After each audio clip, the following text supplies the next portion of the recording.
But இந்த healthy life ஸ்டைல்குள்ள போகும்போது டயட்ன்ற ஒரு பிக்கஸ்ட் விஷயம் இருக்குல்ல. இந்த டயட்ட ஃபாலோ பண்றது வந்து ஒரு பெரிய டாஸ்க்காவே இருக்கு. பெரிய டாஸ்க்கா ரொம்ப ஈஸிங்க.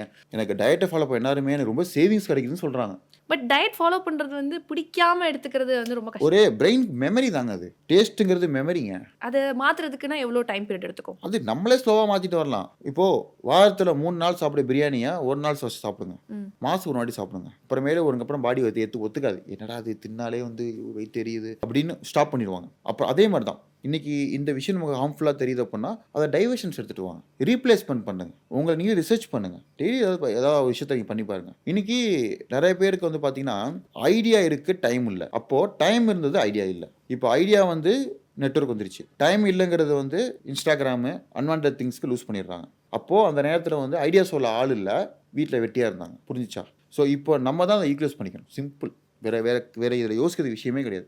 என்ன கேட்டீங்கன்னா, எனக்கு வந்து Instagram நோண்டி பார்ப்பேன். எனக்கு ரிலேட்டடா உள்ள விஷயத்த மட்டும் தான் ரிசர்ச் பண்ணிட்டே இருப்பேன். என்னோட பாடி பில்டிங் பத்தி, ஃபிட்னஸ் பத்தி, அப்புறம் வந்து நேச்சர் பத்தி ரொம்ப இன்ட்ரெஸ்டிங்கா தான் போவும். மத்தபடி யாராவது இந்த புதுசா எதா பண்றாங்க. எனக்கு அகைன்ஸ்ட்டா ஏதாவது ஒரு எனக்கு விசிபிளா விஷயம் தெரியுது. என்னைய வந்து ஆசை மூட்டுற மாரி தெரியுதுன்னா, நான் ஸ்வைப் பண்ணிருவேன். அத பிளாக் பண்ணிருவேன். நாட் இன்ட்ரெஸ்ட் குடுத்துருவேன். அது எதுவா இருந்தாலும் சரி. ஏன்னா, அது உள்ள இழுத்துட்டு போயிருது அப்படியே.